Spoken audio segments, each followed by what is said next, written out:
conhecendo a Bíblia. Por que conhecer a Bíblia é importante? Porque existem, na teologia, 3 revelações de Deus. Eu falo sobre 5, mas 3 são as principais. Então, a primeira revelação de Deus é a revelação natural, o modo como Deus se revela através da criação. A propósito, acabei de escrever um livro sobre esse assunto, tá? Que fala sobre a revelação natural de Deus, a revelação de Deus através da criação. E aí eu trato da revelação progressiva, como Deus se revelou progressivamente, que hoje, inclusive, vamos falar sobre esse assunto. Mas, então, a primeira revelação de Deus é a revelação chamada natural ou geral, que é a revelação através da criação, através das coisas criadas.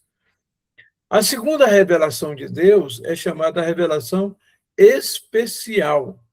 E aí é o que nós estamos tendo hoje, que é a revelação de Deus através da Bíblia, tá? E a terceira revelação de Deus é chamada a revelação final, que é a revelação através de Jesus Cristo.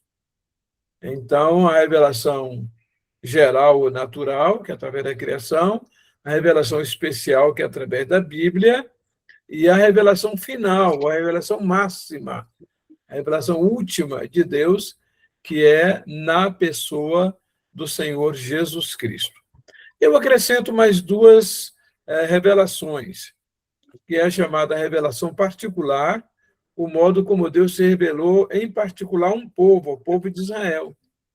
Ou as revelações que Deus fez particularmente a algumas pessoas, como é o caso de Abraão, o caso de Moisés, né, o caso de Salomão, que Deus até apareceu para ele, o caso de Jacó. Tá? Então, essas revelações que eu chamo de revelação particular.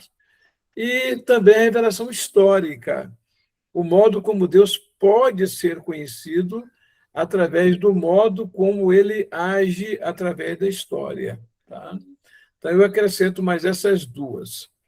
Então, hoje, nós vamos nos ater à revelação especial, que é a revelação que Deus faz de si mesmo através da Bíblia. Tá?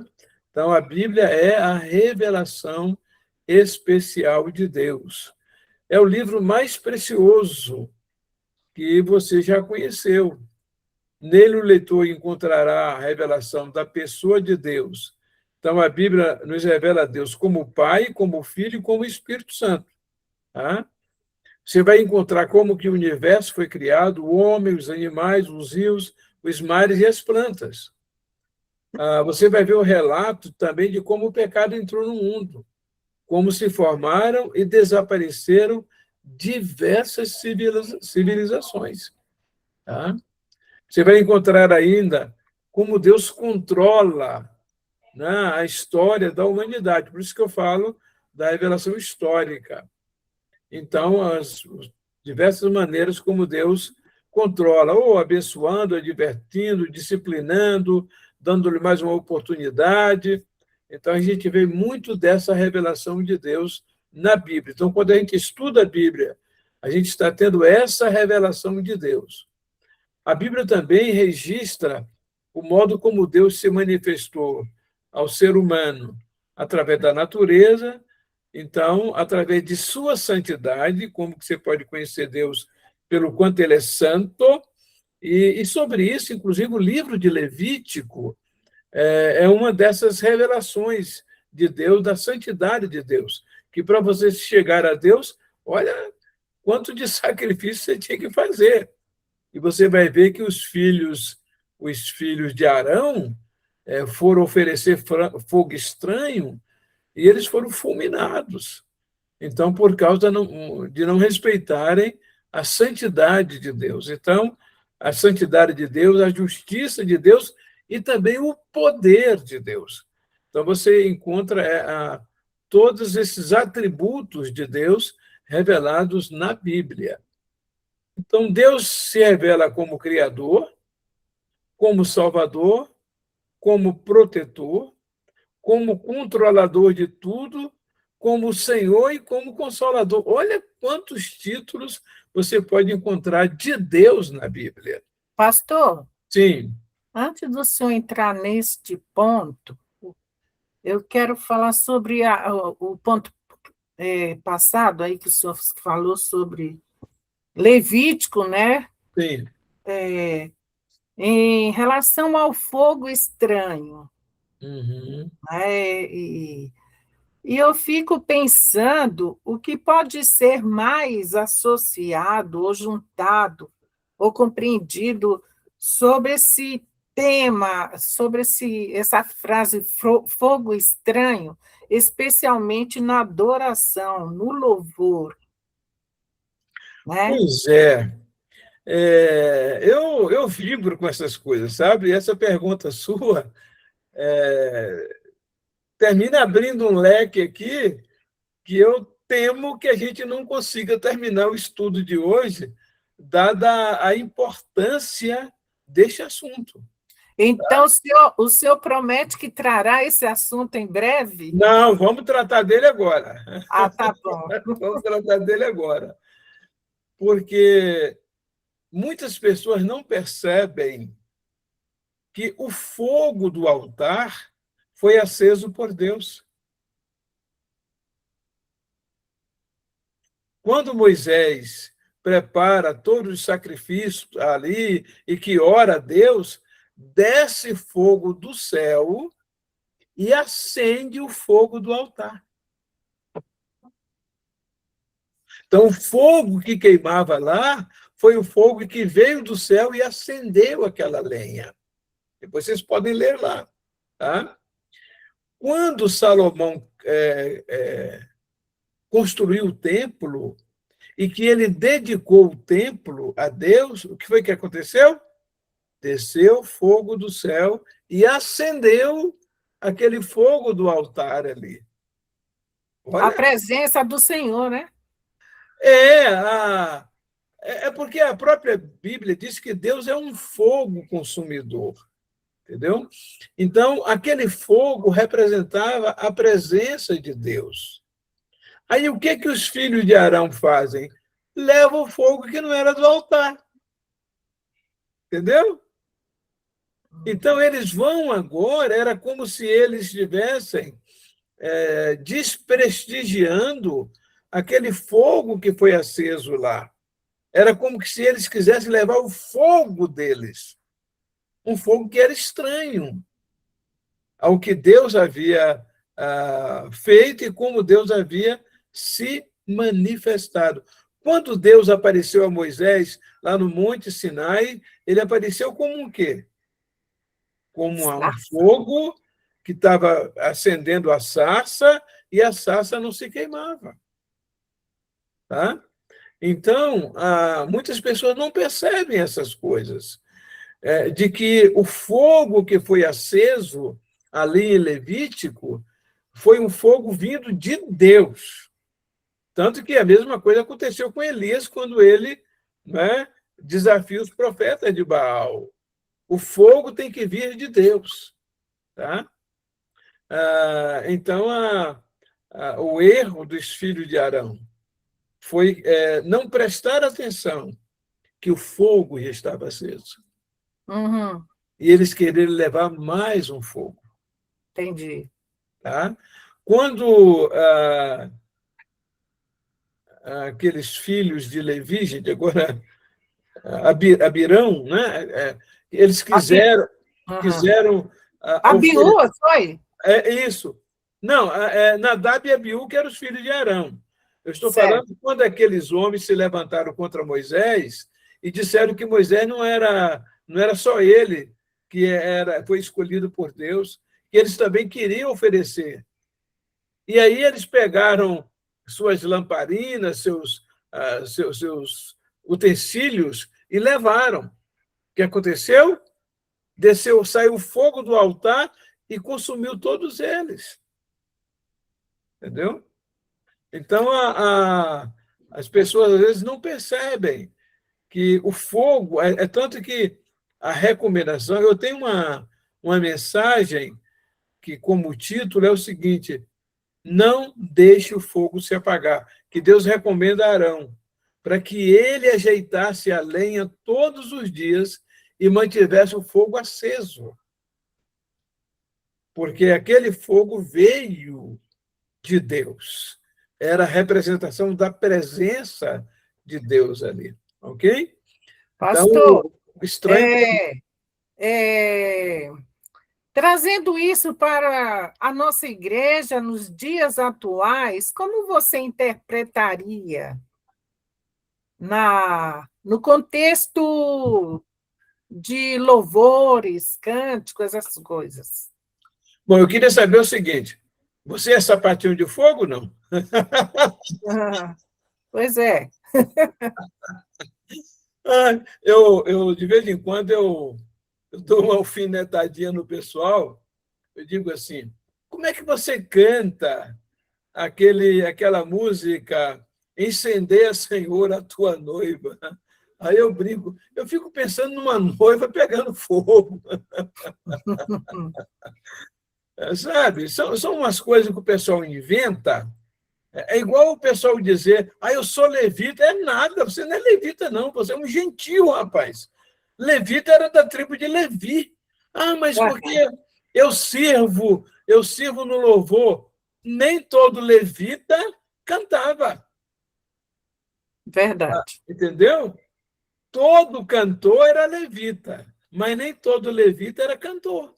Havia levita que ajudava a carregar os utensílios do tabernáculo, havia levitas que eram porteiros, havia levitas que ajudavam no sacrifício, né, esfolar os animais, havia levita que ajudava a carregar aquelas bacias de sangue, ajudava a levar os excrementos dos animais para jogar fora.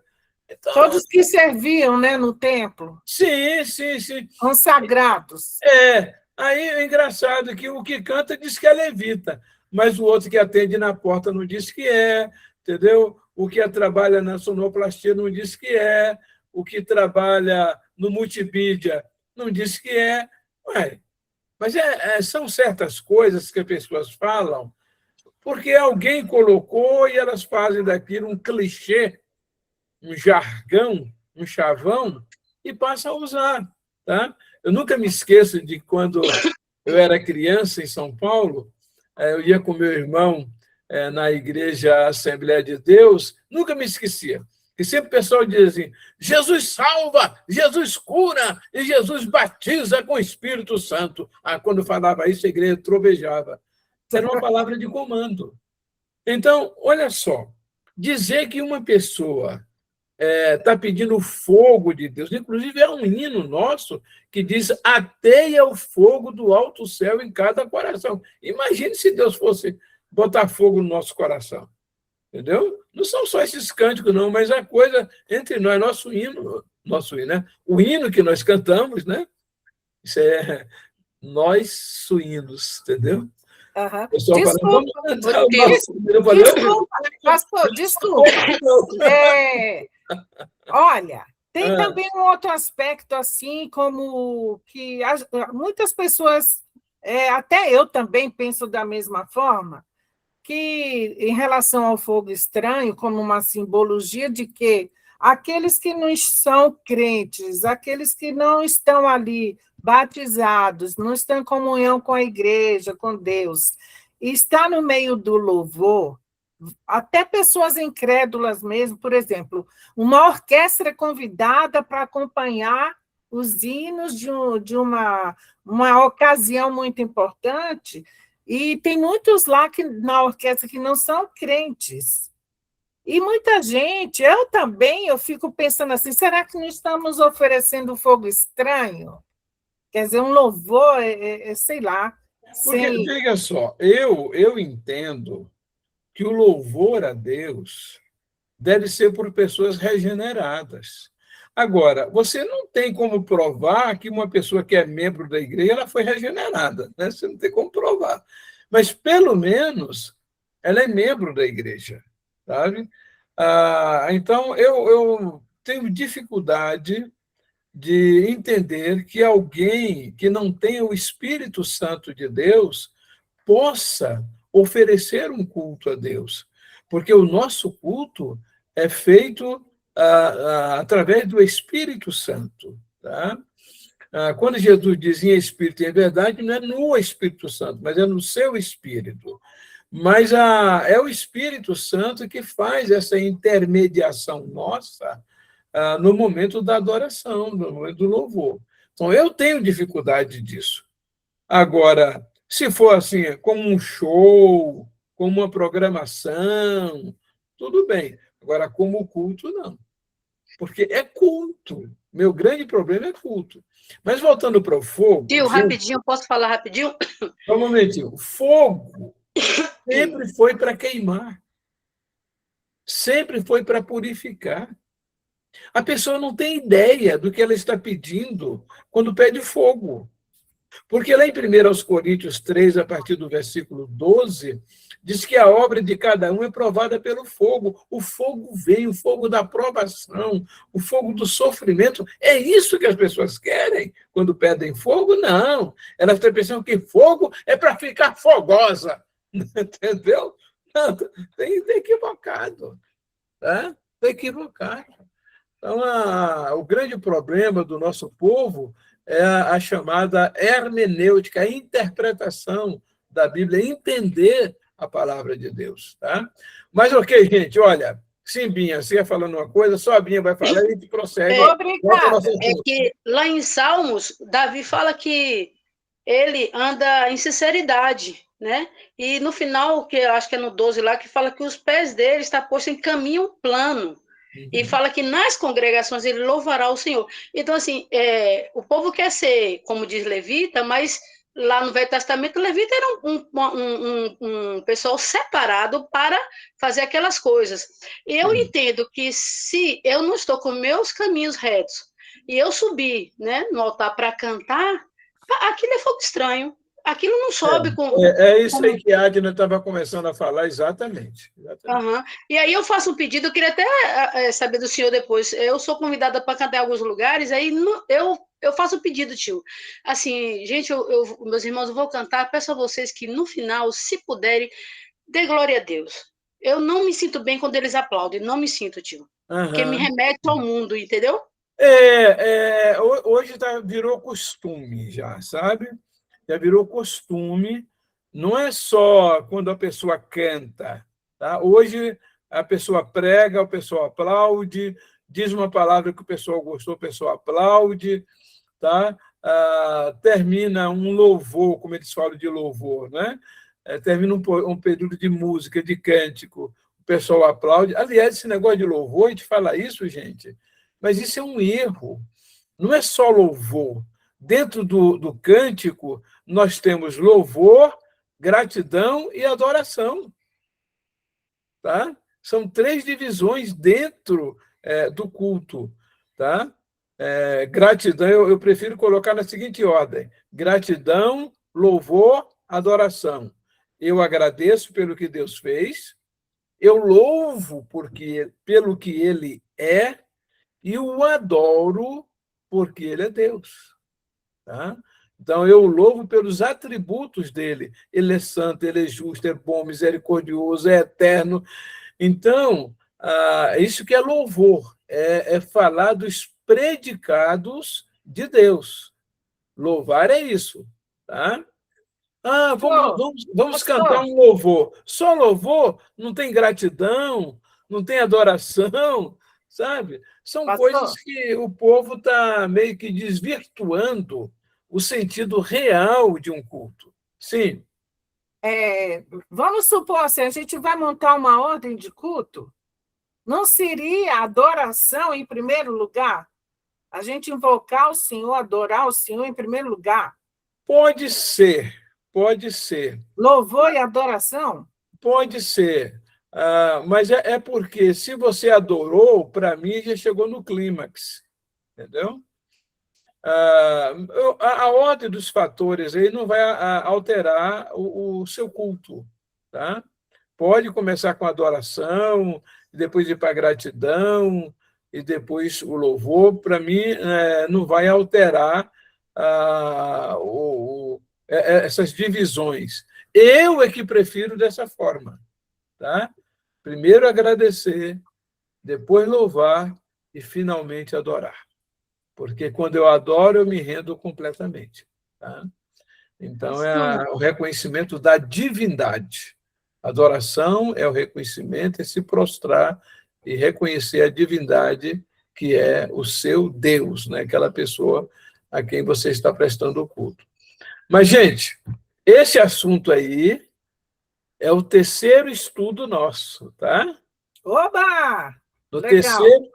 terceiro estudo, nós vamos entrar em como orar. O nosso terceiro estudo é como orar. Aí entra essa questão da gratidão, do louvor e da adoração. Tá? Os pontos que devem compor a nossa oração. Tá? Gente, ler a Bíblia é pôr-se em contato com o manancial da vida, de onde jorra a vida. É ter lâmpada para os pés. Quando você lê a Bíblia, você está aprendendo a iluminar os seus pés, onde você pisa, mas também para iluminar aonde você vai, iluminar o seu caminho. Por isso que nós precisamos da palavra de Deus, precisamos lê-la. O conhecimento e a prática da Bíblia livram-nos de pecar contra Deus, dão-nos a vida eterna e trazem-nos fé. O Salmo 119 vai dizer isso, né? Como guardará o jovem o seu coração, né? Observando conforme os teus caminhos, versículo 9, versículo 11, escondi a tua palavra no meu coração para eu não pecar contra ti. Tá? Então, aí a minha sugestão de quando você tiver a oportunidade, ler o Salmo 119, mas prestando atenção que são 176 versículos. Cada versículo fala pelo menos uma vez da palavra de Deus. Ou como estatuto, ou como lei, não é? Ou como tua palavra. Então, tem sempre uma referência à palavra de Deus. Então, são 176 versículos. Em cada um deles tem uma referência. Impressionante como o salmista se preocupou em fazer isso, sabe? Naquele tempo, a Bíblia não era dividida em capítulos, em versículos, mas quando a Bíblia é dividida em capítulos e versículos, olha só, cada versículo tem pelo menos uma referência à Bíblia, à palavra de Deus. Então, quando tiverem oportunidade, leiam o Salmo 119, prestando atenção nisso, tá?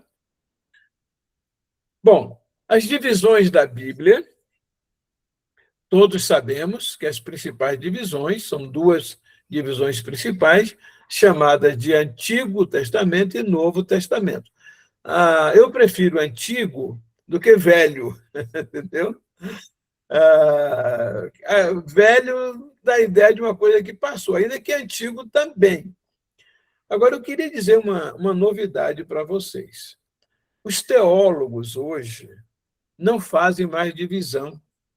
Para eles, a Bíblia é um só testamento, que ela começa mostrando quais são as exigências de Deus e evolui para dizer como que Deus mesmo atendeu a essa exigência dele. Então, os teólogos hoje eles estão dizendo que essa divisão de dois testamentos é uma coisa que o ser humano resolveu fazê-lo, porque os judeus tinham o Antigo Testamento, que para eles não era Antigo Testamento, para eles era a Bíblia. Tá? A Bíblia de Jesus era o Antigo Testamento. A Bíblia de Paulo era o Antigo Testamento. A Bíblia dos apóstolos era o Antigo Testamento. Eles não tinham Novo Testamento, não. A Bíblia deles era isso. Então, quando se começa a escrever o Novo Testamento, mais tarde, então, o Novo Testamento é acoplado à Bíblia e se torna um só livro com essas duas divisões, tá? Que a gente hoje estabelece assim. Agora, eu acho muito interessante, pensando em testamento, muitas pessoas sabem o que é um testamento. Testamento é um documento que é deixado por alguém para dizer qual é a sua vontade em relação aos seus bens, à sua herança, com quem que aquela pessoa quer que esses bens sejam divididos ou a quem que esses bens devem ser direcionados. Não é interessante que o homem tenha colocado o nome de testamento, que Deus não chama isso de testamento, chama de aliança, né? Então, testamento não é interessante? E eu sempre chamo a atenção o seguinte: quando é que um testamento tem valor ou entra em execução? Depois da morte do seu testador. É interessante que Jesus tenha morrido e que agora tanto o Antigo quanto o Novo Testamentos são o documento deixado por Deus para ele dizer qual é a nossa herança. Eu acho isso sensacional, sabe? Mesmo aquilo que os homens deram nome, né, eles servem também como um entendimento, um esclarecimento para nós, uma demonstração de que até aquilo que os homens dão nome se constitui em um testemunho daquilo que Deus tem para nós. Né? Tudo que Jesus conquistou na cruz é direito nosso, é nossa herança. Então, essas divisões... Mesmo porque até no Novo Testamento eles chamam de nova aliança, né? A nova aliança. Sim, exatamente. Jesus diz isso, inclusive, ali quando ele celebra a ceia, né? Então, o Antigo Testamento, ele fala da criação do universo, dos mares, dos rios, das plantas, dos animais, do homem e da mulher. Relata como o pecado entrou no mundo e suas consequências, descreve a formação das primeiras famílias da humanidade, como as mesmas se desenvolveram, mergulharam no pecado e o modo como Deus as corrigiu através das águas do dilúvio, quando, né, salvou a família de Noé. Narra também como Abraão foi chamado, ele que é um marco na história. Só uma curiosidade para vocês. Quem sabe aqui, cronologicamente, pela Bíblia, quantos anos foram de Adão até Abraão? Quem sabe?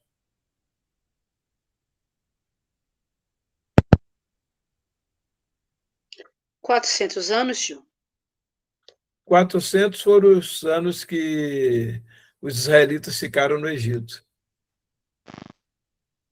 Somente Matusalém viveu 969 anos. E ele não conheceu Abraão. 2.000 anos. 2.000? De Adão até Abraão, do capítulo 1 de Gênesis até o capítulo 12, são 2.000 anos. Tá? Agora, só mais uma curiosidade.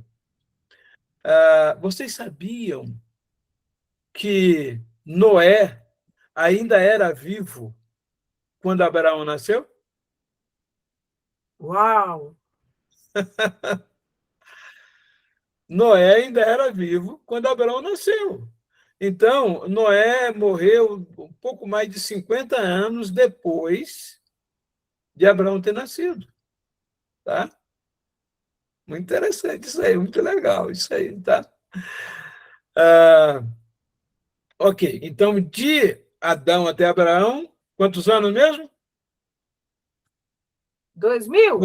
2.000. 2.000. E de Abraão até Jesus?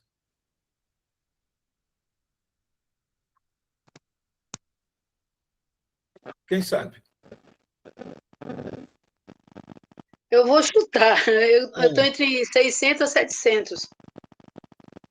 700 anos Isaías viveu antes de Jesus.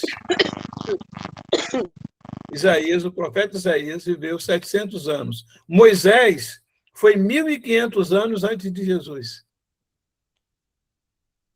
6.000. De Abraão até Jesus, 2.000 anos. De Adão até Jesus, de Adão até Abraão, 2.000. De Abraão até Jesus, 2.000. E de Jesus até nós? Da morte de Jesus até nós?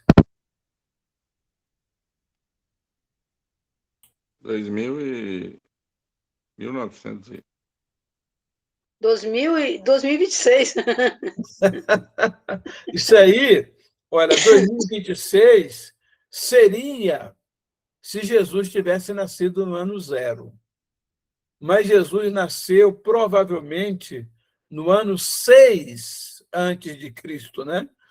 Antes do nosso calendário. O nosso calendário tem um erro de 4 a 6 anos, porque Herodes o Grande morreu 4 anos antes da nossa era.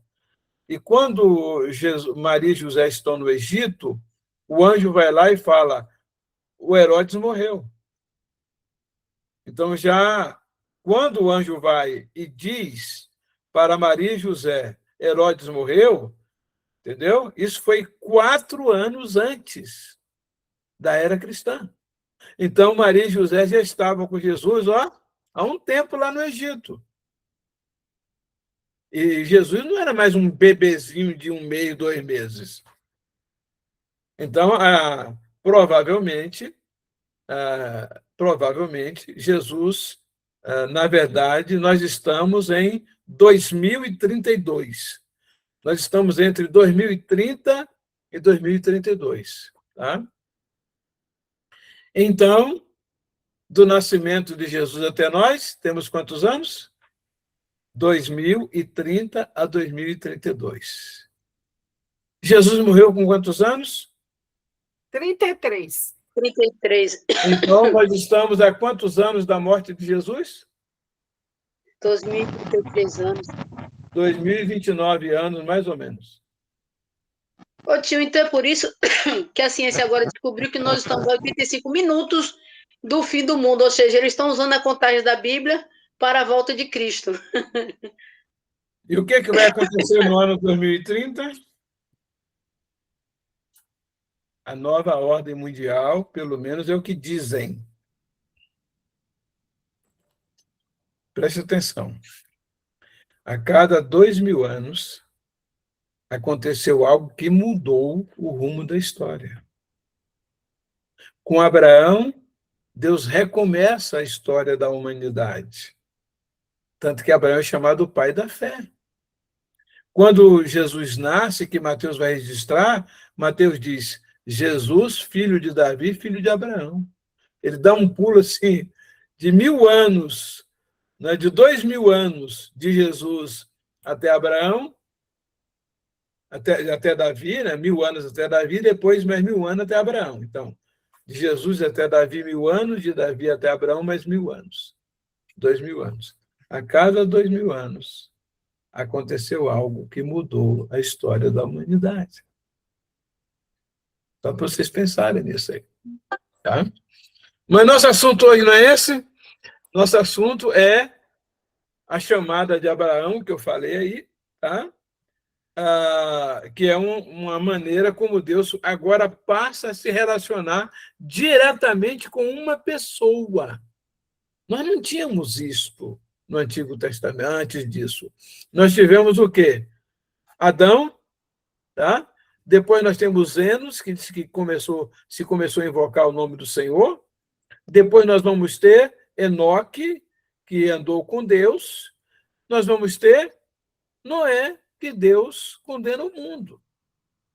Aí passam-se aí uns anos, quase 700 anos, de Noé até Abraão,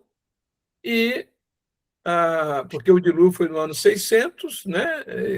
E quando Abraão nasceu, Noé estava aí mais 50 anos, mais ou menos, né? Então, uns 650, quase 700 anos, do dilúvio até Abraão. E Deus, então, começa uma história nova com Abraão. depois de 2.000 anos de ter criado o homem, pela cronologia bíblica, tá? Não estou olhando aqui pela cronologia científica, arqueológica, estou olhando pela cronologia bíblica.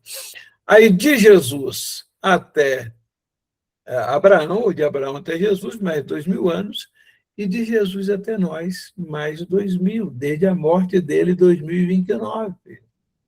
Desde a morte de Jesus para a salvação do mundo, 2000, o povo pensa que nós estamos no ano 2026, mas nós estamos no ano, possivelmente, 2030 a 32.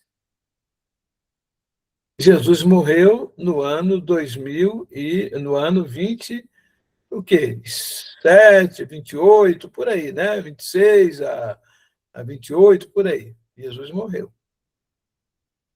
Então, na verdade, nós estamos aí completando já 2.000 anos da morte de Jesus. Gente, arruma as malas, minha gente. Arruma as malas que Jesus está voltando. Feliz daqueles que já estiverem dormindo no Senhor. Isso. Uma vez eu estava pregando até aí, Paulo, em Acari, aí o pastor João Falcão ligou para mim e falou assim: pastor, que história é essa? Que você está pregando que Jesus vai voltar no ano 2000. Eu falei: não, pastor, que é isso? Eu só estou fazendo umas contas aqui e levando o povo a refletir, porque ninguém pode marcar a data da volta de Jesus. Ele mesmo falou isso. Que do dia e hora ninguém sabe. Nem ele, naquele momento, como homem, sabia. Então, a gente não pode afirmar que vai ser nessa data, naquela, mas ele disse que a gente devia prestar atenção nos sinais, tá? Nos sinais. E antes de Jesus voltar, eu acredito, porque eu sou pré-milenista, né? Eu acredito que o anticristo vai se manifestar, vai ter um reinado de um total de 7 anos, sendo 3 anos e meio aceito pelos judeus, mais 3 anos e meio de quando os judeus passarem a rejeitá-lo, e aí virá a grande tribulação. E aí, depois disso, é que virá o fim. Então, o anticristo não se manifestou ainda, então eu estou aguardando esse sinal aí para eu, mais ou menos, me orientar para ver o quanto da proximidade de Cristo, né? Agora, existe gente que acha que o arrebatamento pode acontecer a qualquer momento, e aí muita gente acha que a tribulação é depois do arrebatamento. Quem crê nisso, que a tribulação é após o arrebatamento, aí tem que ficar esperto, viu? Quem crê que a tribulação, que o arrebatamento é antes da tribulação, tem que ficar esperto, porque realmente pode acontecer a qualquer momento, se quem crê assim, né? Mas esse não é só assunto hoje, eu sei que isso é palpitante, vamos em frente. Então, a Bíblia descreve a destruição de Sodoma e Gomorra e como também o povo de Israel se formou. Esse povo que está sobrevivendo até hoje e que é um referencial no mundo, que ali está praticamente o pavio de pólvora do mundo, está ali naquela região, né? Então, a Bíblia fala sobre a escravidão do povo, como Deus livrou, né? Fala também como os mandamentos foram escritos, né? Como o povo foi conduzido no deserto até Canaã. Na Terra Prometida surgem os juízes, os reis, os profetas. Então, é muito importante você perceber isso, né? Esses detalhes aí, não é? Aí os altos e baixos, né, do povo de Deus, a Bíblia fala também sobre isso, as advertências, os castigos, os livramentos, até que Jesus vem, tá? Até que Jesus vem. E aí entra o Novo Testamento. Você está vendo que o Antigo Testamento tem toda essa pontuação de fatos aí. Eu, quando leio a Bíblia, eu estou vendo todas essas coisas, porque eu sei disso, né? Eu, por exemplo, quando leio Gênesis, Êxodo, Levítico, Números, Deuteronômio, eu sei que estou lendo os livros da lei. tá? Quando eu leio Josué até Esdras, Neemias, Esther, eu estou lendo o quê? Os livros históricos, os 12 livros históricos. Tá? Então, o Pentateuco vai até Deuteronômio, 5 livros, aí Pentateuco, os 12 livros históricos, né, que vão de Josué, né, até Esther, os 5 livros poéticos que vão de Jó até Cantares, os 5 profetas maiores, né, que são aqueles 5 primeiros ali, não é? Que é Isaías, Jeremias, Lamentações, não é? Que conta também com o profeta maior, não é? Ezequiel e Daniel. Aí agora nós temos os chamados 12 profetas menores, que começam de Oséias e vão até Malaquias. O começo de Oséias vai até Malaquias. São 12, mas 12 livros. Então, 5 livros da lei, 12 livros históricos, 5 livros poéticos, 5 livros de profetas chamados profetas maiores, 12 livros de chamados profetas menores. Tá? E aí a gente tem essa divisão da Bíblia nesses livros aí. Eu tinha até pedido que eu queria ver se a gente dava uma andadinha na Bíblia para vocês irem marcando e percebendo, mas aí o nosso tempo está andando, né? E nós já estamos com 8h47, só temos mais 13 minutinhos para a gente encerrar a nossa transmissão de hoje. Vamos ver o que a gente caminha mais aí, não é? Aí, no Novo Testamento, nós temos o quê? Os 4 evangelhos, tá? No Antigo Testamento, os livros da lei são 5. No Novo Testamento, Deus já vai reduzindo, né? Os livros, não da lei, mas da graça, o Evangelho, que fala sobre a salvação, são 4. Tá? Livro histórico, Pastor, temos só um, que é o livro de Atos, sim. pastor, Sim. eu não estou conseguindo, eu fui desconectado do estudo por quase uns 25 minutos. Estou tentando entrar, não consegui. Agora que eu consegui entrar. Estava desconectado, dispensar, estava sem dispensar.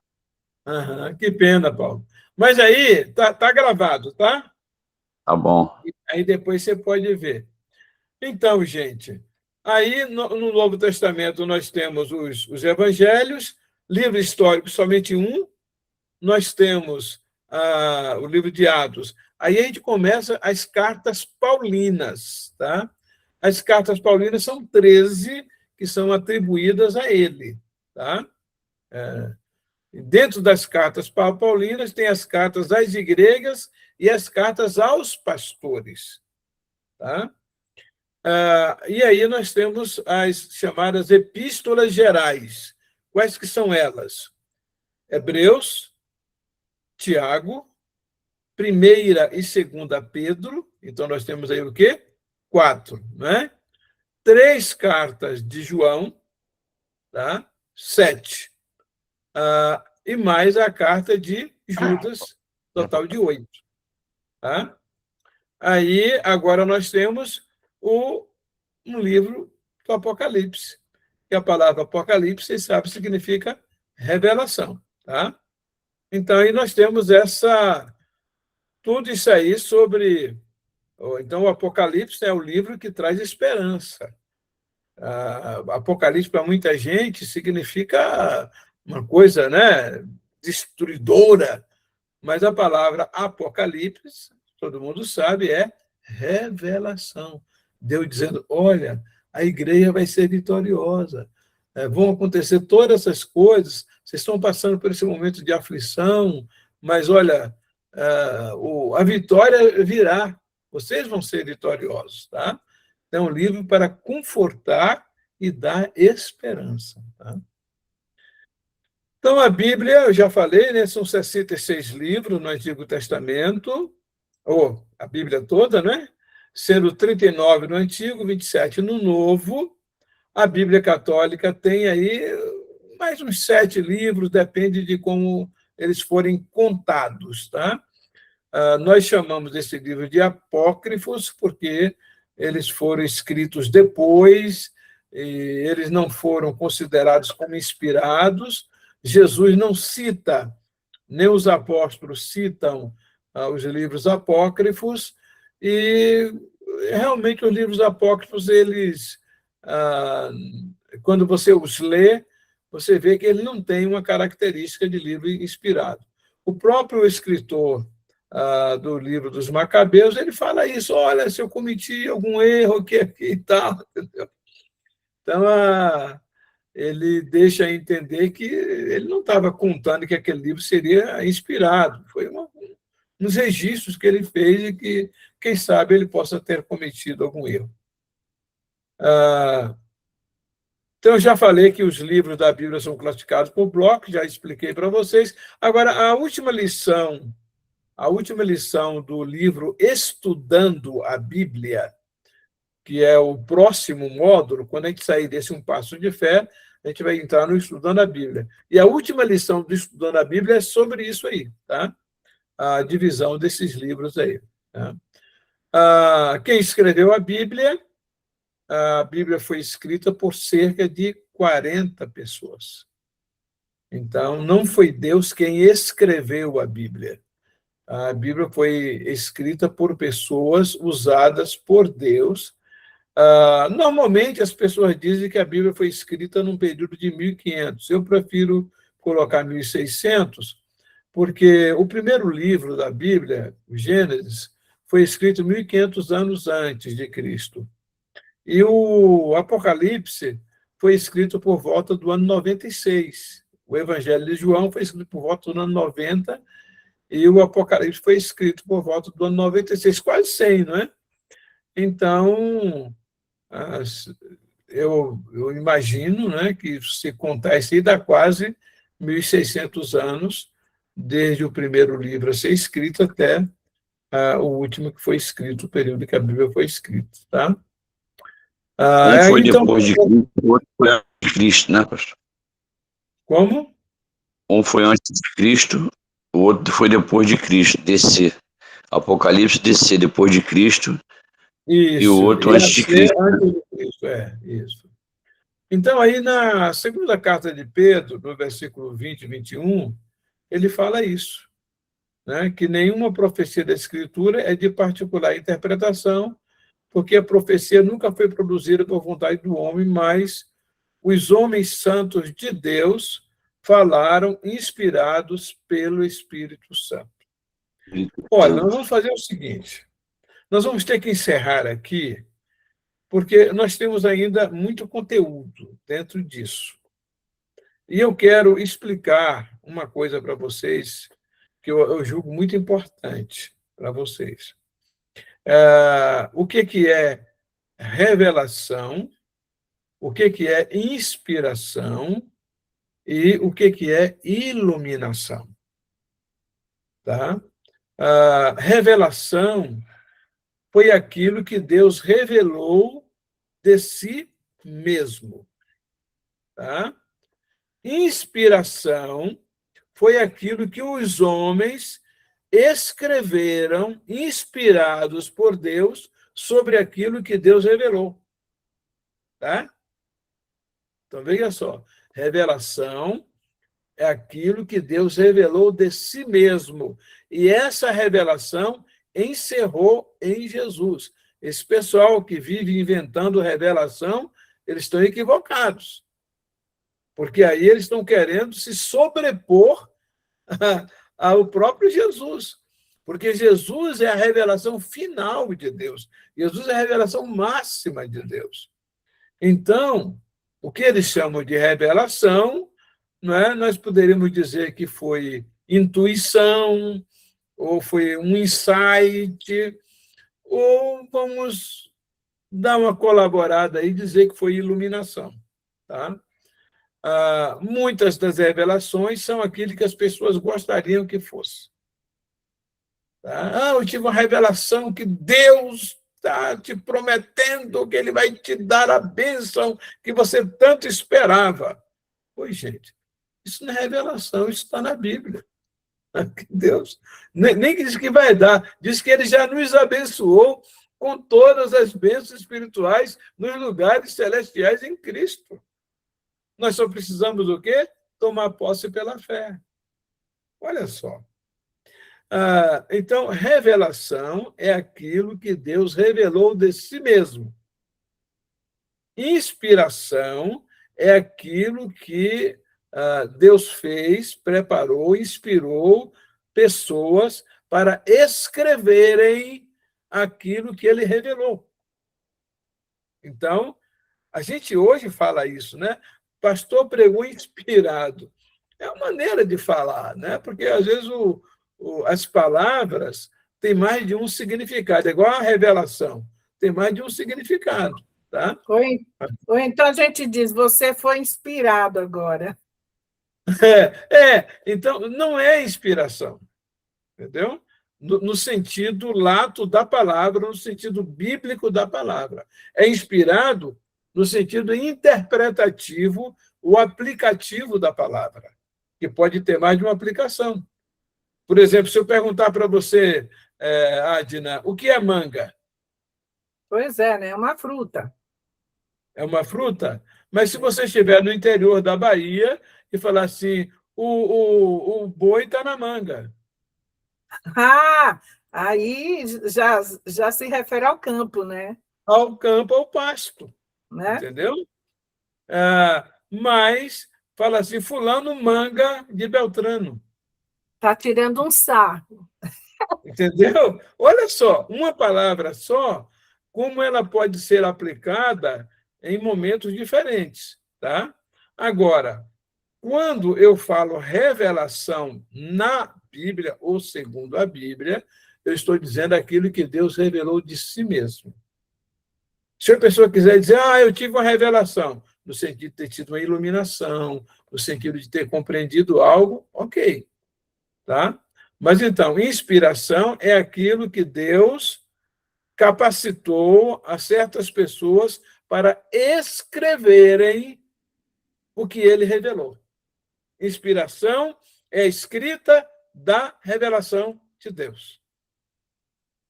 Agora, iluminação, o que é? O que é iluminação? Iluminação, só um momentinho.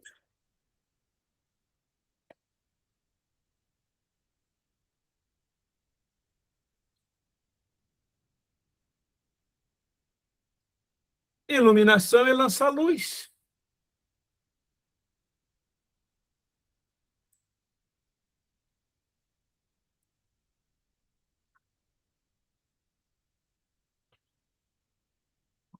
Iluminação é lançar luz. Vou botar aqui o aparelhinho aqui. Então, iluminação é lançar luz sobre aquilo que estava ali, mas que a gente não via. Então, quando a gente lê a palavra de Deus, a gente fala assim, eu tive uma inspiração, eu tive uma revelação. Não, você não teve inspiração nem revelação. Você teve uma iluminação, porque aquilo já existia.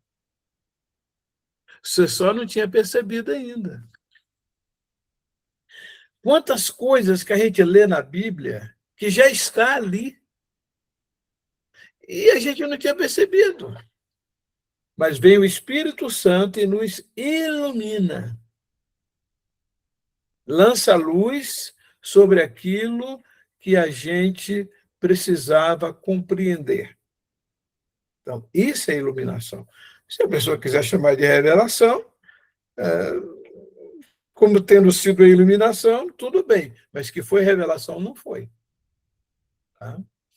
Então, é muito importante a gente compreender quando diz que os homens santos de Deus falaram inspirados pelo Espírito Santo. Tá? Todo mundo ficou quieto aí ou ficou em silêncio mesmo, ou você não está com o microfone desligado? Estamos aqui absorvendo tudo, pastor. Aprendendo, Olha, pastor. só quando o senhor já veio lá com a história dos 2000 anos, já calou a boca do povo. Misericórdia, né? Mas eu não falei uma coisa que está aí? Veja só. O fato está aí. Então, eu não tive nenhuma revelação. Eu simplesmente iluminei vocês sobre isso. Lancei luz sobre isso. Um fato que já existe. Não foi revelado. Tá? Não foi revelado. Pois Então, é, mas nenhum de nós ainda não tinha atentado para esse fato, até agora, né? Até esse momento. Uhum. Então, já coloca todo mundo aqui assim, apreensivo, né? Porque, Uhum. historicamente vendo, os fatos acontecidos a cada 2.000 anos, a Sim. gente já fica aqui temeroso do que está por vir. Vou aproveitar nesses últimos minutos aqui. Ih, já passou. Só um fechozinho. Só um fechozinho. Como que Israel esteve desde o ano 70 até 1948, o povo de Israel. Dispersos. E o que aconteceu em 1948? Oswaldo Aranha, ele foi a peça-chave na assinatura para que Israel recebesse a terra de volta. Oswaldo Aranha. Brasileiro, hein? Um brasileiro. Brasileiro. Então, em 1948, um povo que estava desde o ano 70, quase 2.000 anos, né?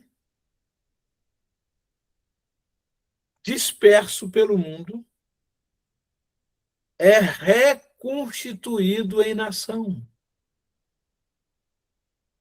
Constituído de nação. Tá?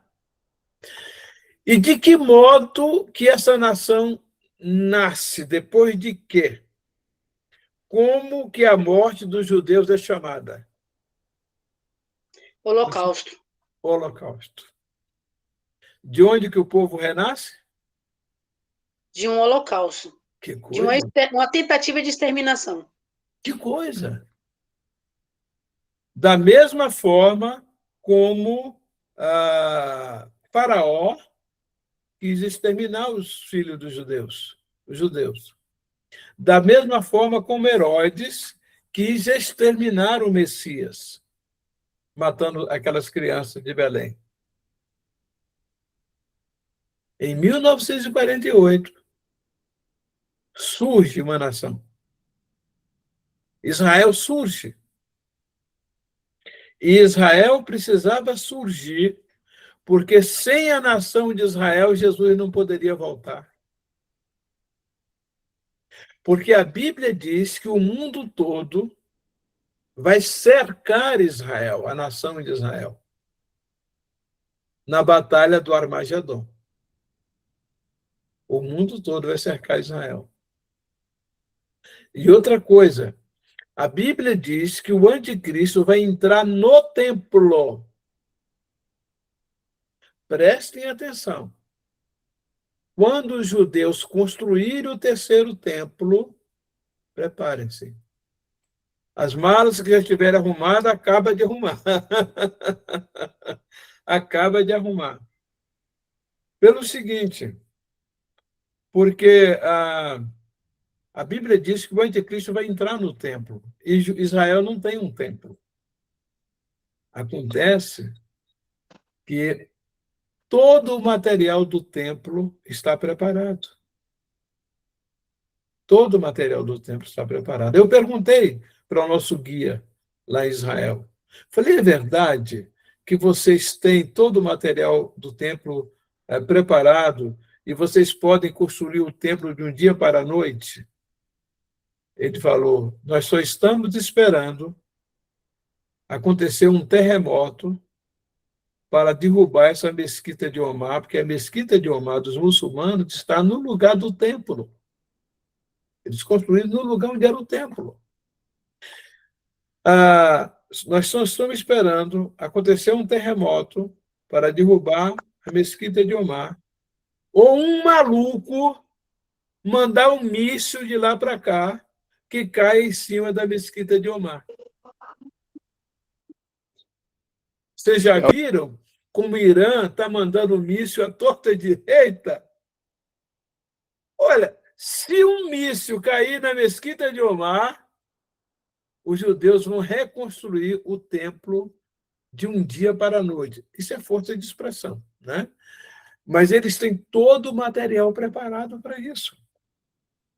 E quando eles construírem o templo, o anticristo já estará pronto para se manifestar. Tá? Então, preparem-se, porque fique ligado nos mísseis que o Irã está mandando para lá, o pessoal do Hezbollah está mandando, porque se um míssil cair em cima da mesquita, os judeus vão reconstruir o templo de um dia para a noite. Eles têm todo o material pronto. Isso eu perguntei para o guia. Eu confirmei com ele. Porque eu ouvia falar, mas eu falei, eu estou aqui em Israel, vou fazer a pergunta para quem entende. E esse guia foi comandante das Forças de Defesa de Israel. Entendeu? Um comandante.